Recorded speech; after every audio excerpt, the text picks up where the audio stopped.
그렇게 1시간이 더 지났다. 태양은 이미 지평선 너머로 기울었고 하루 해가 저무는 만큼 내 좌절감은 점점 더 깊어져 갔다. 고속도로에서 조금만 더 참고 기다릴걸. 나는 누구에게라고 할 것도 없이 혼자 투덜거렸다. 1시간만 참고 기다릴걸. 그걸 못 참아서 2시간을 허비하다니. 또 지금은 여기가 어딘지 알 수도 없고.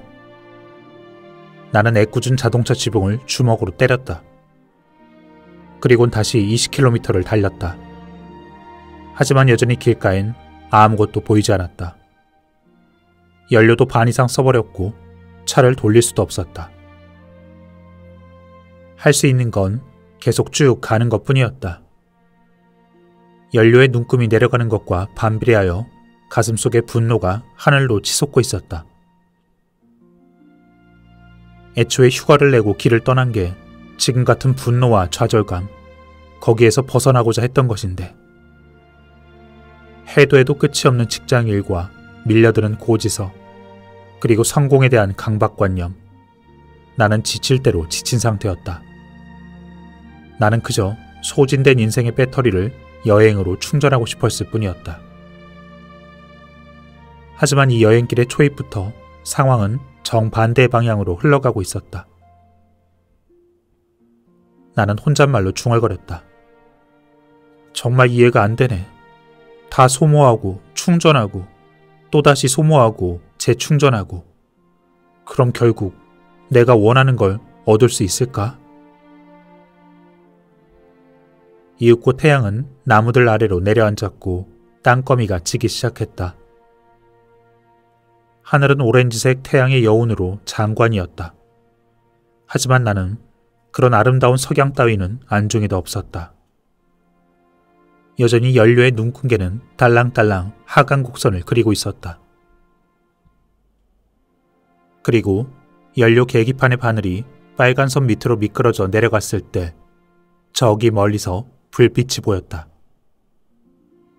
불빛을 보자 나는 기뻐 크게 소리쳤다. 가까이 다가가 보니 그 불빛은 거리의 가로등이었다. 아무것도 없는 허 벌판 위에 하얀 가로등 불빛 하나. 그래, 제발 뭐든 좀 나와다오.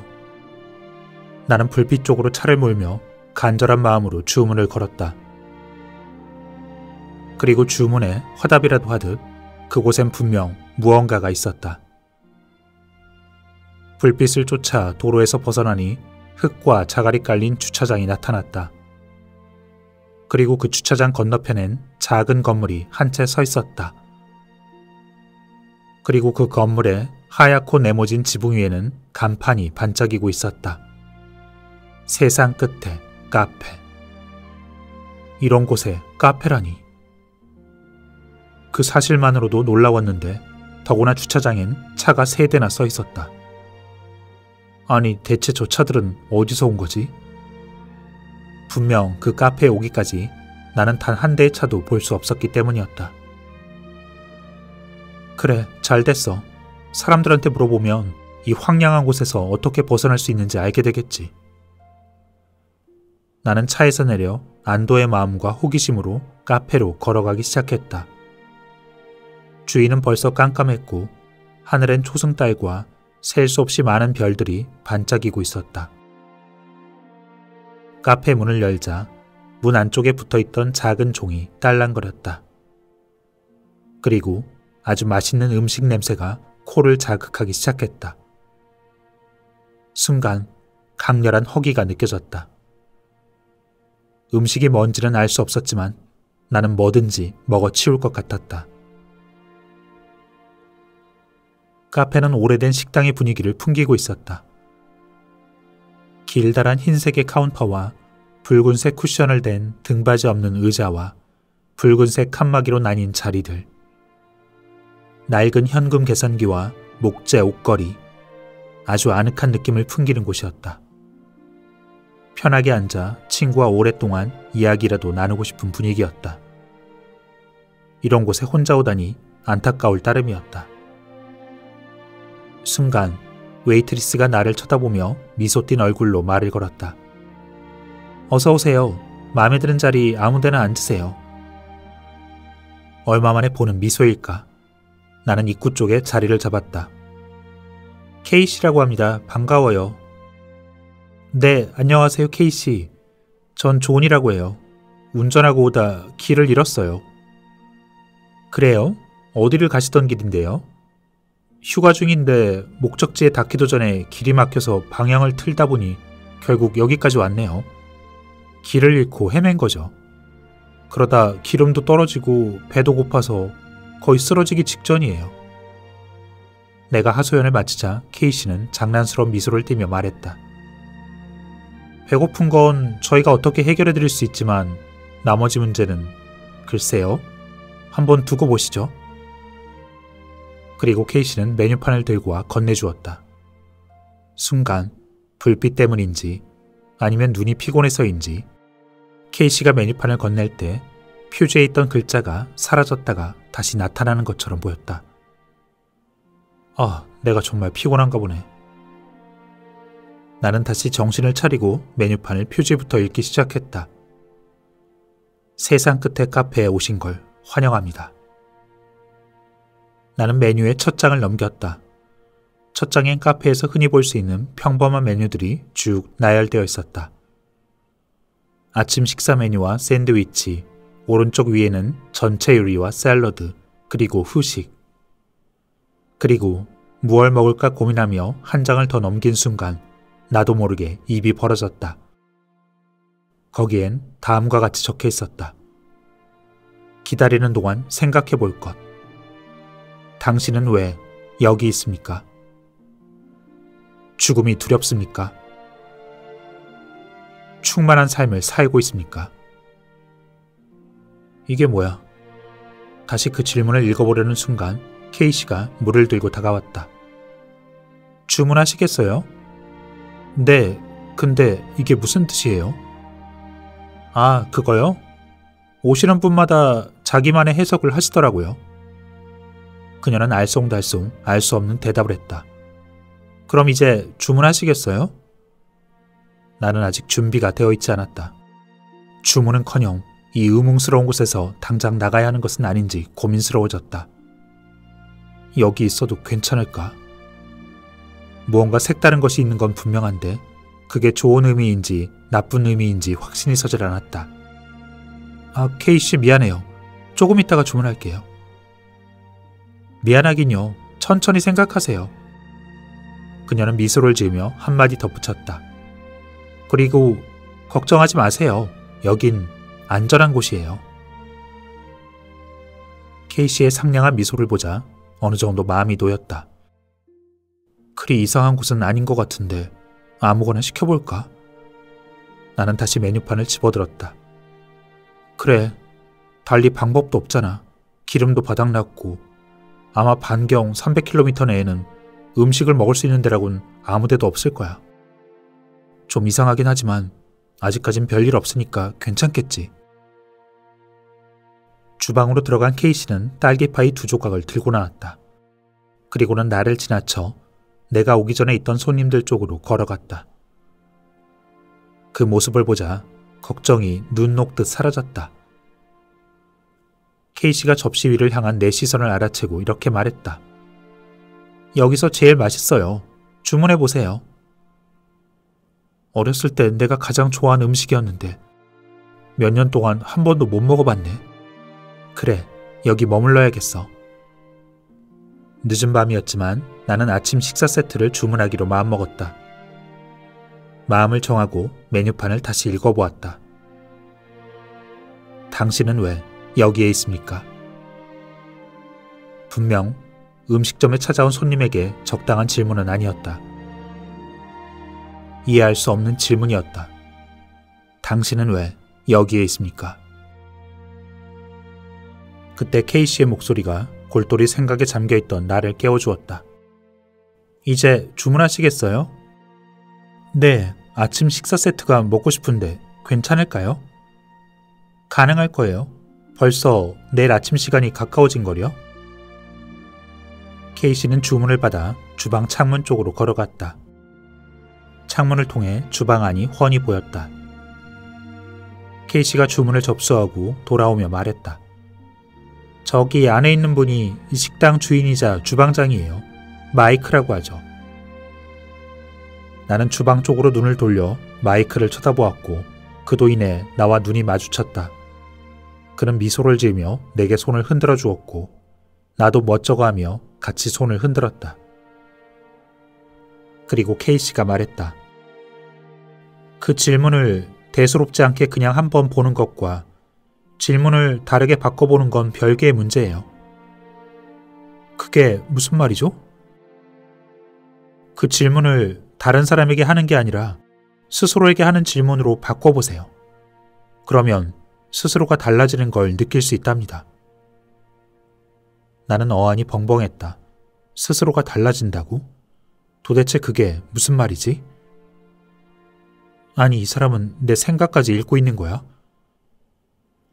사실 사람들은 한 발짝도 움직이지 않고도 답을 찾을 수 있어요. 그 메뉴판에 나와 있는 첫 번째 질문을 읽어보세요. 한 걸음 뒤로 물러서서 마치 지나가다 간판을 읽는 것처럼 말이죠. 나는 메뉴판을 내려다보았다.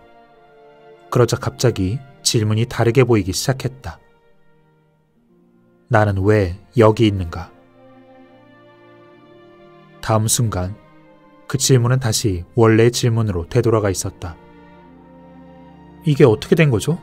메뉴판 글자가 저절로 바뀌는 건가요? 이게 뭔지... 존, 아직 그 질문에 대한 답을 들을 준비는 안 된 것 같아요. 무슨 뜻이에요? 글자를 어떻게 바꾼 거죠? 뭐가 뭔지 알 수 없었고 뒤죽박죽 엉켜버린 것 같았다. 말씀드릴게요. 지금 보신 질문, 그러니까 변했다고 하신 그 질문, 그건 가볍게 흘리고 지나갈 부분이 아닌 거죠. 흘기 보는 것만으로 끝내면 곤란해요. 그 질문 너머에 무엇이 있는지를 봐야 돼요. 그리고 스스로에게 그 질문을 던져볼 때 세상이 변하는 걸 느낄 수 있을 거예요. 굉장하죠? 그래서 그 메시지를 앞에 적어둔 거랍니다. 나는 어처구니가 없어 말문이 막히고 말았다. 한밤중 세상 어디에 있는지도 모르는 카페에 앉아 세상이 변하는 경험을 할 수 있도록 도와준다는 그런 메뉴에 대한 이야기를 듣고 있다니. 이건 내가 생각한 휴가와는 너무 거리가 멀었다. 하지만 그때까지도 나는 앞으로 일어날 일들에 대해서 전혀 예상치도 못하고 있었다. K씨는 말을 이어갔다. 아시겠어요? 일단 그 질문이 떠오르면 질문에 대한 답을 찾는 것이 존재의 이유가 되어버린답니다. 매일 아침 자리에서 일어날 때는 물론이고 하루 종일 그 생각이 머릿속에 떠나지 않게 되는 거예요. 심지어 잠을 자는 동안에도 말이죠. 일단 뚜껑을 열면 계속 따라다녀요. 한 번 열면 좀처럼 닫기가 어렵죠. K씨의 말이 끝나자 당신은 왜 여기 있습니까? 그 질문이 훨씬 더 심오한 의미로 다가왔다. 맞아요, 존. 그 질문은 이 카페에 왜 왔는지를 묻는 게 아니죠. 존재에 대한 질문이에요. 나는 기가 막혀 의자 뒤로 깊숙이 눌러앉았다. 도대체 여긴 뭐 하는 데죠? 나는 당황스러운 마음을 수습하며 계속 말을 이어갔다. 지금 이야기하는 거 다 고맙긴 한데 난 배가 고파서 여기 온 거예요. K씨, 당신이 하는 말은 뭔가 불길하게 들려요. 일단 그 질문을 시작하면 좀처럼 마음에서 떠나지 않는다니. 그 말이 사실이라면 누가 그 질문을 하겠어요. 게다가 지금까지 전 그런 질문을 하지 않고도 잘 살아왔는걸요. K씨는 메뉴판을 탁자 위에 놓았다. 정말이요? 정말 잘 살아오셨어요? K씨는 말을 이었다. 많은 사람이 잘 살아가죠. 하지만 어떤 사람들은 그냥 잘 사는 것 이상의 무엇을 찾곤 하죠. 무언가 좀 더 의미 있는 걸 말이에요. 나는 대답했다. 그게 사람들이 이 세상 끝의 카페에 오는 이유인가요? 나는 조금 언짢아져 K씨를 비꼬았다. 네, 몇몇 분은 그렇죠. 그래서 존, 당신도 여기 이 카페에 온 게 아닌가요? 그녀의 목소리는 부드럽고 차분했다. 나는 어떻게 답해야 할지 알 수 없었다. 솔직히 최근 몇 년 동안 인생엔 내가 알고 있던 것, 그 이상의 어떤 의미가 있는 게 아닐까 고민해오고 있던 터였다. 하지만 그렇다고 내 인생이 형편없었다는 뜻은 아니었다. 때론 좌절하는 순간도 있었지만 훌륭한 직장에 다니고 있었고 좋은 친구들도 있었다. 모든 것이 평탄했다. 어떤 의미에서는 꽤 괜찮은 좋은 인생이라 할 수 있었다. 하지만 마음 깊숙한 곳 어디엔가 설명하기 어려운 묘한 느낌이 도사리고 있었다. 그렇게 생각에 잠겨있을 때 K씨가 말했다. 맞아요. 바로 그 느낌 때문에 사람들이 이 질문을 던지게 되는 거죠. K씨는 또 내 마음을 읽고 있었다. 마음을 읽을 수 있는 사람과 마주하고 있다니 나는 당황스러웠다. 또 그녀의 말이 맞을지도 모른다는 생각에 등골이 서늘해졌다. 나는 천천히 숨을 고르고 마음을 가다듬었다. 그래요, K씨. 그 질문에 대해서 더 얘기해 줄 수 있어요? 마음은 혼란스러웠지만 나는 마음을 고쳐 여기서 하는 말에 좀 더 귀를 기울여 보기로 했다. 그리고 그렇게 결정한 순간 어느새 마이크가 옆에 서 있었다. 전 마이크라고 합니다. 나는 자리에서 일어나 마이크와 악수를 나누었다. 반가워요. 전 존이라고 해요. 가만 보니까 뭔가 생각을 많이 하고 계신 것 같아서요. 맞아요. 생각을 좀 했어요.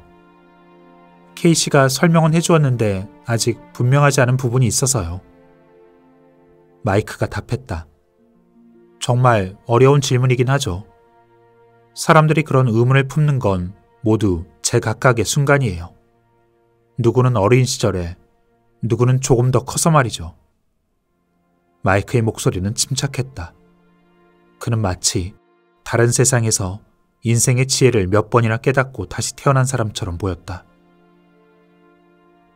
그를 보자마자 이런 생각이 든다는 건 참 이상한 일이었지만 곧 이 카페 전체가 이상하게 느껴졌다.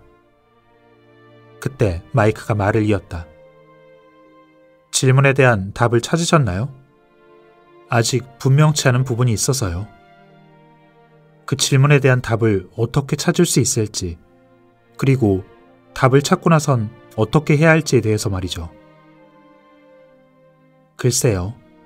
답을 찾는 방법에 대해선 모든 사람들에게 똑같이 적용할 수 있는 방법은 없어요. 사람들은 제각각 자신만의 방식대로 인생에 접근하니까요. 하지만 사람들이 답을 찾는 데 사용했던 기술 몇 가지 정도는 말씀드릴 수 있을 거예요. 마이크, 이것부터 말씀해 주세요. 누군가 그 질문에 대한 답을 찾으면 그 다음엔 어떻게 하죠? 그래요? 그러면 그걸 실천할 수 있는 최선의 방법을 찾으려겠죠. 그럼 내 존재 이유가 부자를 경험해보는 거라면 어떻게 되죠?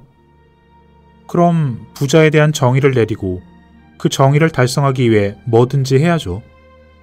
그게 부자들과 사귀는 거라면 부자들과 사귀는 거고, 부자가 될 때까지 돈을 벌기 위하는 것이라면 일을 해야 될 테고요.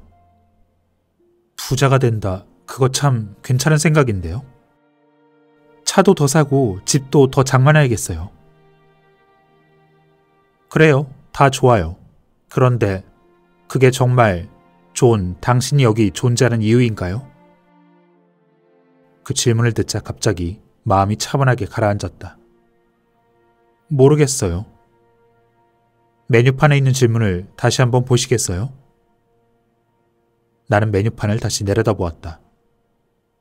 당신은 왜 여기 있습니까? 라는 그 질문이 나는 왜 여기 있는가로 바뀌어 있었다. 자신이 세상에 존재하는 이유를 알게 되었을 때 가장 행복한 사람은 그걸 알고 거기에 도움이 되는 일을 하는 사람이에요. 하지만 사람들은 하루하루 반복되는 똑같은 인생을 살고 있죠. 아무런 변화가 없어요. 대체 그렇게 된 이유가 뭘까요? 나는 다시 한번 메뉴판을 내려다보았다. 그건 바로 이 질문에 대한 답을 찾지 못했기 때문이에요. 내가 왜 여기에 존재하는지, 그리고 뭘 해야 할지도 모르면서 그냥 사람들이 하는 대로 따라하면서 살아왔으니까요. 하지만 지금까지 그 사람들이 하는 대로 따라하던 게 우리의 존재 목적을 달성하는데 도움이 되던가요? 이봐요, 존. 녹색의 바다거북을 본 적이 있나요? 나는 순간 말문이 막혔고 가슴이 뛰었다. 바다거북이요? 네, 바다거북이요. 발이랑 머리에 녹색 반점이 난 거북이죠. 사진으로는 얼핏 본 것 같은데 왜 그러죠? 이상하게 들리겠지만 전 어떻게 살아야 할지에 대한 지혜를 그 바다거북이한테 배웠어요. 그래요? 거북이가 뭐라고 하던가요? 나는 얼굴에 번지는 웃음을 참지 못하고 물었다. 우습죠? 물론 거북이가 어떻게 하라고 말을 해주진 않았죠. 하지만 말하지 않고도 많은 걸 가르쳐 주었어요. 그때 전 하와이에서 스노클링을 즐기고 있었죠. 거북이를 만나기 전에도 이미 특별한 날이었어요. 왜냐하면 그날 생전 처음으로 얼룩무늬 보라색 뱀장어와 문어를 보았거든요. 또 셀 수도 없을 만큼 많은 물고기가 있었어요. 화려한 야광 파란색부터 짙은 붉은색까지 상상할 수 있는 모든 다양한 색깔의 물고기가 헤엄치고 있었으니까요. 그때 제 바로 오른쪽으로 바다거북이 한 마리가 유유히 헤엄을 치고 앞으로 나아가는 거예요. 야생의 거북이를 본 건 그때가 처음이었죠. 얼마나 황홀했는지 몰라요. 저는 수면 위로 올라와 스노클을 벗고 물 위에 둥둥 떠 있었어요. 그리고 거북이를 자세히 보고 있었죠. 저는 한동안 거북이를 지켜봤어요. 거북이는 발을 흔들기도 하고 그냥 물 위에 떠 있기도 하면서 아주 천천히 움직이는 것처럼 보였어요. 하지만 거북이에게 조금 가까이 다가가려 하면 도저히 따라잡을 수가 없었어요. 이상했죠. 물갈기까지 하고 있으니까 제법 빠르게 헤엄칠 수 있었는데 아무리 애를 써도 거북이를 쫓아갈 수가 없는 거예요. 결국 거북이는 점점 제게서 멀어져 갔죠. 그리고 한 10분쯤 흘렀을까 거북이는 완전히 눈앞에서 사라졌어요. 그리곤 저는 해변으로 돌아왔답니다. 다음날 혹시 또 만날 수 있을까 같은 곳으로 헤엄쳐 갔어요. 30분쯤 있었을까 검은색과 노란색 물고기 한떼가 지나가더니 바다거북이 한 마리가 나타나더군요. 저는 다시 거북이가 산호초 근처를 헤엄치는 모습을 지켜봤어요. 그리고 거북이가 멀리 바다 쪽으로 헤엄을 치자 저도 따라가기 시작했죠. 그런데 이번에도 허탕이었어요. 아무리 애를 써도 거북이를 따라잡을 수는 없었죠. 그래서 그냥 물 위에 둥둥 뜬 상태로 거북이를 지켜봤어요. 그리고 그때 저는 인생에 대해서 중요한 교훈을 얻었죠. 그게 대체 뭐죠? 얼른 말씀해 주세요. 가만히 살펴보니 거북이는 물의 흐름에 맞춰 움직이고 있더라고요. 파도가 거북이에게 다가올 때 거북이는 그냥 떠있기만 했어요. 그냥 그 자리에서 자세를 유지할 수 있을 정도로만 파닥거렸죠. 그리고 파도가 먼 바다 쪽으로 쓸려갈 때는 열심히 파닥거리는 거예요.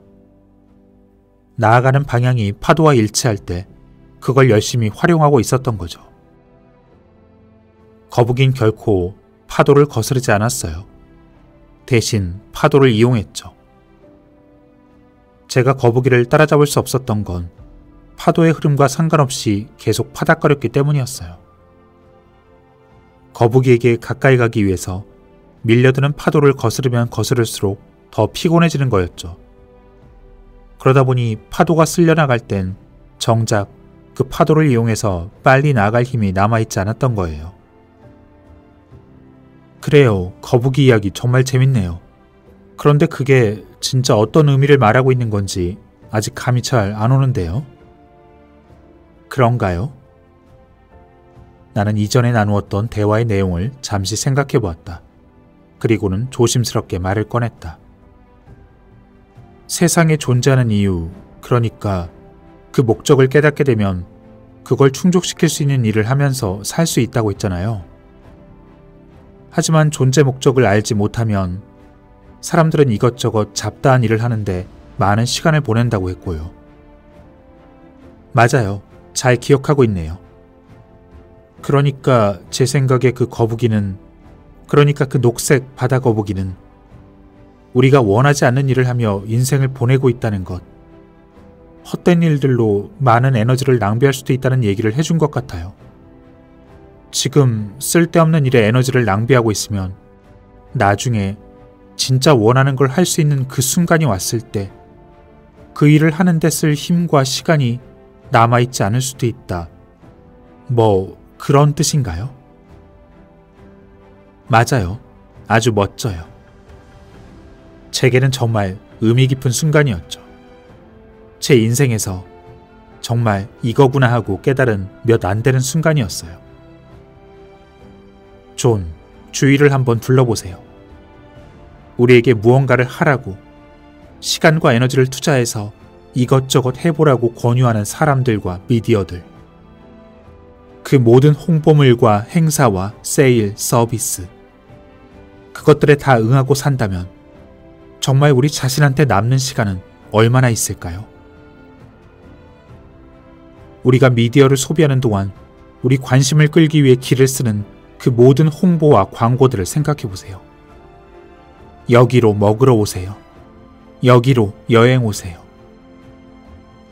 그것들이 시키는 대로 끌려가다 보면 금세 다른 사람들이 하는 대로 또는 다른 사람들이 원하는 대로 그렇게 살고 있는 자신을 발견하게 되는 거예요. 두 번째 날, 거북이를 보고 해변으로 돌아와 많은 생각을 했어요. 그리고 모래 위에 수건을 깔고 앉아 글을 쓰기 시작했죠. 내 인생에서 밀려오는 그 파도는 내 관심을 끌고 내 시간과 에너지를 가져가려 하는 그 모든 사람과 일과 사물, 그것임을 깨달았어요. 내 인생의 진정한 목적과는 무관한 것들이었죠. 그리고 그 밀려가는 파도는 바로 내 존재의 목적을 충족시켜주는 모든 사람과 일, 사물들, 그것이었음을. 그러니 지금 밀려오는 파도와 씨름하는 건 쓸데없는 일에 에너지를 낭비하는 거라는 사실을. 그렇게 씨름하고 나면 정작 나중에 그 밀려가는 파도에 쓸 힘과 시간이 남아있지 않을 수도 있다는 사실을 깨달은 거죠. 여기까지 생각이 미치니 모든 게 새롭게 보이기 시작했어요. 그때부턴 어떤 상황에 얼마나 에너지를 쏟아야 할지, 그리고 무엇을 위해 거북이처럼 열심히 파닥거려야 할지 더 많이 생각하게 되었어요. 나는 조용히 그녀의 이야기를 되새기며 나의 지난 날들을 반추해 보았다. 이제 녹색 바다거북이한테서 무얼 배웠는지 확실히 알 것 같아요. 그러실 줄 알았어요. 그런데 얘기에 팔려서 식사를 제대로 못하신 것 같아요. 조금 더 드세요. 전 조금 있다가 다시 올게요. 다시 혼자가 된 나는 잠시 정신을 수습하고 나서 하나의 계산을 하기 시작했다. 기대 수명을 만 78세로 잡고 대학을 졸업하고 하루에 깨어있는 시간을 16시간으로 할 때 쓸데없는 광고와 미디어에 노출되는 시간을 보수적으로 하루 20분으로 잡았다. 고작 하루에 20분. 하지만 계산이 끝났을 때 나는 놀라지 않을 수 없었다. 대학 졸업 후 78세까지 그 하루에 고작 20분은 내 인생의 1년의 시간이었다. 내 인생의 꼬박 최소 1년을 그 쓸데없는 광고들을 살펴보는데 허비하는 셈이었다. 나는 순간 아찔한 느낌이 들었다. 그런 광고 말고도 내 시간과 에너지를 그렇게 매일 잡아먹고 있는 그 파도가 또 무엇이 있을까 나는 곰곰이 생각해 보았다.